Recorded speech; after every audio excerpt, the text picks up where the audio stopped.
तो भाई प्रश्न उत्तर सीरीज का यो हमारी चौथी वीडियो है। तो भाई सबसे पहले तो वेलकम अपने यूट्यूब चैनल पे शिवा लर्निंग पॉइंट पे। तो भाई कैसे हो आप सब? भाई सारे बढ़िया होंगे, सारी तैयारी भी बढ़िया चल रही होगी। तो भाई जैसा आप सबने बेरा है, मैं पहली वीडियो में सारा कंसेप्ट क्लियर करवाऊँ और अगली वीडियो में फिर मैं आकर ने सारे क्वेश्चन आंसर करवाऊंगी। तो इसका कंसेप्ट मैंने कल समझा दिया था और आज की वीडियो में मैं क्या करवाऊंगी, भाई क्वेश्चन आंसर करवाऊंगी कि एग्जामिनर किस टाइप के क्वेश्चन पूछेगा इस टॉपिक पे। ठीक है, तो आज का हमारा टॉपिक है व्यक्तित्व के सिद्धांत। भाई कोई सा भी पेपर ठाक देख लियो, हर पेपर में इस टॉपिक तक पक्का 2-4 क्वेश्चन पूछे जावे हैं। तो आज हम ये टॉपिक करेंगे व्यक्तित्व के सिद्धांत। आज हम यह चीज देखेंगे कि एग्जामिनर क्वेश्चन किस टाइप से पूछे है और आपने आंसर किस टाइप से देना है। चाहे एग्जामिनर कितना भी क्वेश्चन न घुमा ले, पर आप कंफ्यूज नहीं होगे आज की वीडियो देखने के बाद। तो भाई कल समझा दिया था मनोविश्लेषणात्मक सिद्धांत जो मन से रिलेटेड है। ठीक है, और किसने दिया भाई? सिगमंड फ्राइड ने दिया है। ठीक है, तो भाई इसमें 3 में बताया चेतन, अचेतन और अर्धचेतन मन। तो ईव एग्जामिनर के पूछेगा आप अचेतन मन का सिद्धांत किसने दे रखा है? भाई आपने बेरा होगा सिगमंड फ्राइड ने मनोविश्लेषणात्मक सिद्धांत में अचेतन मन बता रखा है। आप गद्दे नहीं बता दोगे, भाई सिगमंड फ्राइड ने दे रखा है। ठीक है, या इस टाइप से पूछ लेगा आप जो मतलब कि पैरापेक्सिस स्टेज हमारी। ठीक है, जो पैरापेक्सिस है वो भाई किस सिद्धांत में यूज हुए हैं, उसके अंदर कौन सा सिद्धांत यूज हुआ है? तो कौन सा भाई? मनोविश्लेषणात्मक सिद्धांत सिगमंड फ्राइड का। ठीक है, जैसा मैंने पिछली वीडियो में बताया था मनोविश्लेषणात्मक सिद्धांत क्या हो, मोटा मोटा बता दूंगी जिसने वो वीडियो नहीं देखी। मनोविश्लेषणात्मक सिद्धांत है मन से रिलेटेड। ठीक है, जो हमारा मन है, सिगमंड फ्राइड का क्या मानना है कि हम अपने मन के वश में होकर व्यवहार करा। ठीक है, हमारा व्यक्तित्व हमारे मन के अकॉर्डिंग हो जाए। तो जो बात हम वर्तमान में सोचा है वो चेतन मन है। जो चीज हम मतलब कि भूल के और याद करने पे वो चीज याद आ जाए है वो हमारा अर्धचेतन मन हो गया। जो करे भाई मैं चाबी रख कर भूल गई और याद करने पे वो चीज याद आ गई तो वो हो जाएगा अर्धचेतन मन। और अचेतन मन क्या हो है? हमारी सारी दम्भित इच्छा। ठीक है, जिन इच्छा का हम गला घोट चुके हैं वो सारी दम्भित इच्छा। भाई यह क्वेश्चन एग्जाम में कई बार पूछा जा चुका है कि जो दम्भित इच्छा है वो किस सिद्धांत के अंतर्गत आती है व्यक्तित्व की? तो भाई ये मनोविश्लेषणात्मक सिद्धांत के अंतर्गत आती है दम्भित इच्छाएं। और किससे रिलेटेड है? हमारे अचेतन मन से रिलेटेड है। ठीक है भाई, उसके बाद देखो इसका इतना ही होगा सिगमंड फ्राइड से। आगे भाई जो व्यवहारिक सिद्धांत है वो भी सिगमंड फ्राइड ने दे रखा है। ठीक है, यो भी व्यवहारिक भी सिगमंड फ्राइड ने दे रखा है। तो इसमें क्या गया, अब जो भाई इंसान है ना वो मतलब कि किस तरह का व्यवहार करा है उसको 3 पार्ट में डिवाइड कर दिया। एक ईगो, सुपर ईगो। एग्जामिनर किस टाइप से पूछेगा, अब जो सिगमंड फ्राइड है उसने मतलब व्यक्तित्व के कौन कौन सी 3 अवस्था बताई है? ईगो, सुपर ईगो बताई है। ईव एग्जामिनर ने पूछ लेगा अब ईद क्या हुआ है, ईगो क्या हुआ है, सुपर ईगो क्या हुआ है। तो भाई जो जितनी भी अनैतिक इच्छा है, जो हम अपनी अनैतिक इच्छा की पूर्ति की खातिर काम कर रहा वे सारे हमारे ईद में आ जाएंगे। और मान लो भाई हमें भूख लाग रही है, हमारे पास पैसे नहीं है, हमारा मन कहेगा चोरी करके खा ले, भाई पेट की आग बुझानी है। जब हम चोरी करके खा लेंगे तो हमारा व्यवहार है ईद। ठीक है, अगर भाई हमारे मन में यह बात आओगी कि नहीं भाई मैंने चोरी नहीं करनी चाहिए, यह गलत बात से मैं मांग कर खा लूंगा, वो हो जाएगा ईगो। और भाई अगर हमारे दिमाग में यह बात आवे है आज चाहे किम्मो हो जाओ चाहे मैं मर जाऊं आप पर मैं चोरी करके नहीं खाऊंगा, तो यो आ जाओगा हमारा इसमें सुपर ईगो में। यो हमारा कौन सा व्यवहार हो जाएगा? सुपर ईगो का व्यवहार हो जाएगा जिसमें कति नैतिक आदर्श हुए हैं। ठीक है भाई, तो ये किसने दिया था? सिगमंड फ्राइड ने दे रखा है। इसका नाम क्या दे रखा है? व्यवहारिक सिद्धांत दे रखा है। इस ताव में बस इतना क्वेश्चन ईगो सुपर ईगो के बारे में पूछ लेगा एग्जामिनर किस टाइप से देगा। अब भाई हम अपनी जो मतलब के जो हमारा नैतिक व्यवहार है, जो नैतिक आदर्श है वो भाई सिगमंड फ्राइड के किस अवस्था में आ जाए तो सुपर ईगो में आ जाए। किस में आ जाए? सुपर ईगो में आ जाए। ठीक है, जो एनी मान ली इस टाइप से एग्जामिनर क्वेश्चन दे देगा, घुमा फिरा के देगा। तो भाई कोई राम नाम का लड़का है, ठीक है, कोई राम नाम का लड़का है, उसने कोई ड्रेस पसंद आ गई, उसके पास पैसे नहीं है, ठीक है, पर उसने वो ड्रेस पहननी है, तो वो मान ले भाई उस दुकान में चोरी करेगा रात ने और वह ड्रेस चुरा लिया हुआ है, फिर पार्टी में पहन के चले जा है। तो उसने सिगमंड फ्राइड की किस अवस्था के अकॉर्डिंग व्यवहार करा? तो भाई जब हमने अपनी अनैतिक इच्छा की पूर्ति के लिए व्यवहार करा तो हमारा किस में चला जाएगा? ईद में चला जाएगा। और भाई जो भी हमारी टीवी सीरियल की बहू है वे सारी किस में आ जाए? सुपर ईगो में आ जाए। क्यों? कति नैतिक व्यवहार करेंगी, कति किससे का बेचारी बुरा नहीं चाहेंगी। ठीक है, तो वे सारी किस में आ जाएंगी? हमारी सुपर ईगो में आ जाएंगी। आगे भाई सामर्थ्यिक का व्यवहार इस टाइप तय पूछ ले है। सामर्थ्यिक का जो सिद्धांत है उसका और नाम कौन कौन सा है? तो भाई आत्मन का सिद्धांत कह लो, सौ का सिद्धांत कह लो। कुल मिलाकर बात यह है जो खुद का है। ठीक है, सौ मैंने भी खुद हो है, आत्मन मैंने भी खुद का हुआ है, जो खुद का सिद्धांत है। किसने दे रखा भाई? कार्ल रोजर्स ने दे रखा है। नाम याद रख लियो, कार्ल रोजर्स ने दे रखा है।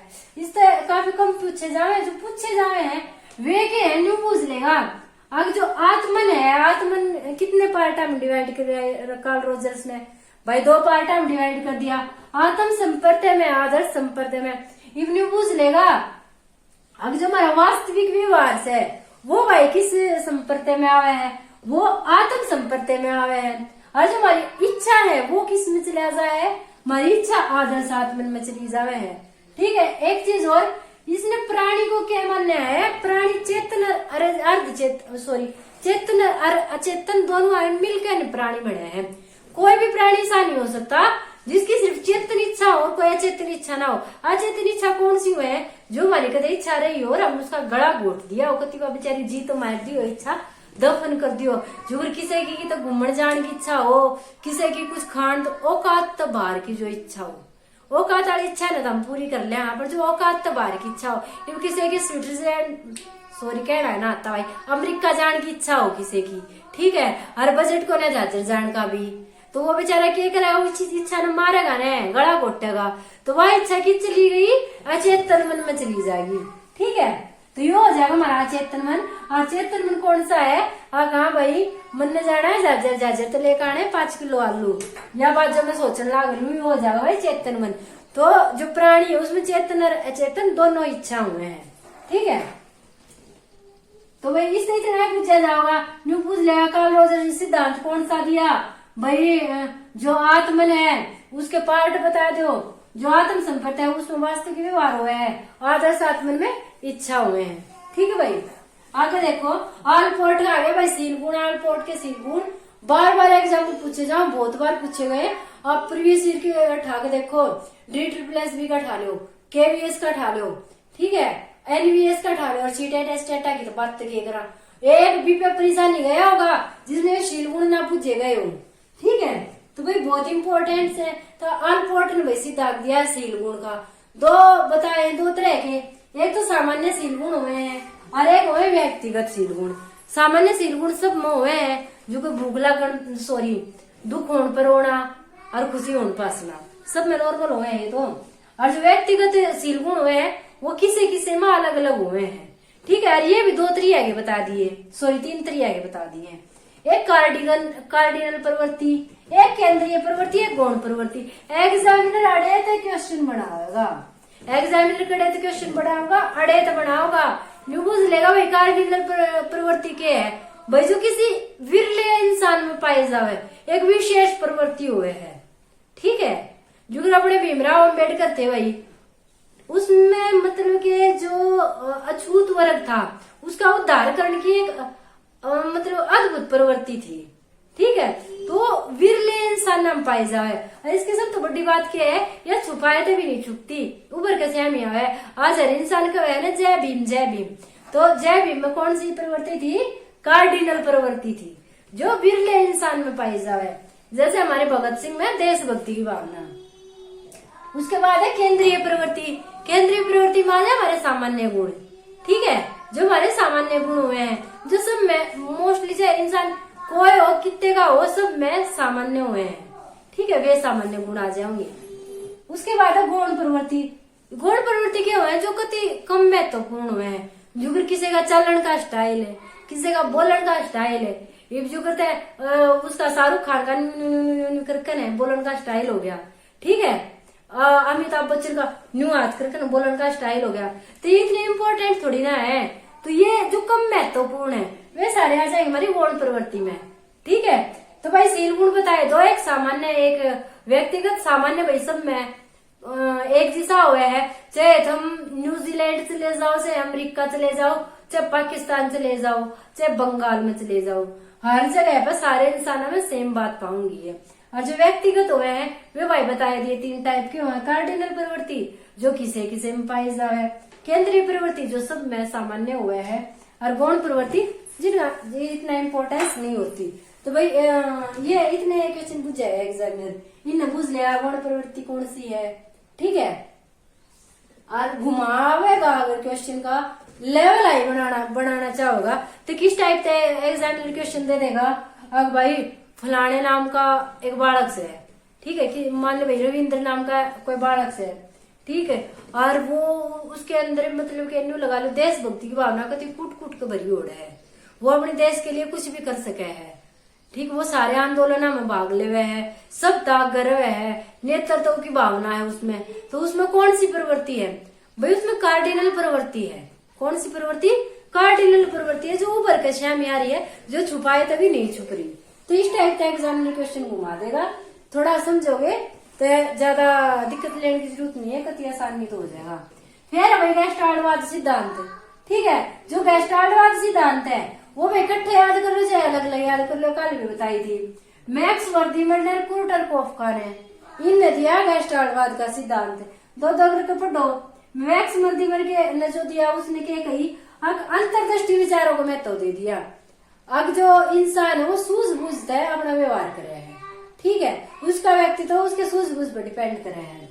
व्यवहार में संपूर्णता सबसे इम्पोर्टेंट बात जो एग्जाम में बार बार पूछी जा रहे हैं, जो ये संपूर्णता वर्ड है ना, संपूर्णता वर्ड गैस्टार्डवाद आ गया तो 2 चीज याद रखनी है बस, सारी चीजें न छोड़ो, सारी चीज छोड़ो इन दोनों की। एक इनके नाम याद रख लियो, गैस्टार्डवाद का सिद्धांत किसने दिया, 4 बार में तो कोई सा नाम आ गया वो है लिख देना। एग्जाम किस टाइप से दे देगा, गैस्टार्डवाद का सिद्धांत किसने दिया, इनमें तो 3 का नाम दे देगा, एक अलग दे देगा किसने नहीं दिया, तो आपने वो अलग छाटना है। 4 का नाम याद कर लियो, मैक्स वर्दीमन कुर्टकोफका इन्हें दिया गैस्टार्डवाद का सिद्धांत। 2 चीज याद रख लियो, एग्जाम इस तो फालतू नहीं पूछेगा। एक तो भाई कितनी मैंने अंतर्दृष्टि, एक तो अंतर्दृष्टि, जित अंतर्दृष्टि लिखा मिल जा उसका मतलब वो सिद्धांत कौन सा है, गैस्टार्डवाद सिद्धांत है। और एक जरा संपूर्णता का जिक्र हो गया, जड़े किसका, पूर्ण का, संपूर्ण का, मतलब अंश का जिक्र ना होगा पूर्ण का जिक्र हो, वो भाई हमारा गैस्टार्डवाद है। बस ये 2 बात याद रखिए और इसमें रखने की कोई जरूरत नहीं है, ठीक है। तो एग्जामिनर कितना भी घुमा ले बस इस तो फालतू घुमाए ना सकता, जिस जो मैंने घुमा के बताया है ना बस एग्जामिनर नहीं घुमा सका इस तो फालतू, और क्या घुमा होगा, क्या कहती जलेबी बना होगा प्रश्न की, जलेबी बना देगा। जब भी जलेबी तार दियो तेल में गिर के न, ठीक है, अरे एकदम तो टिक मार दियो।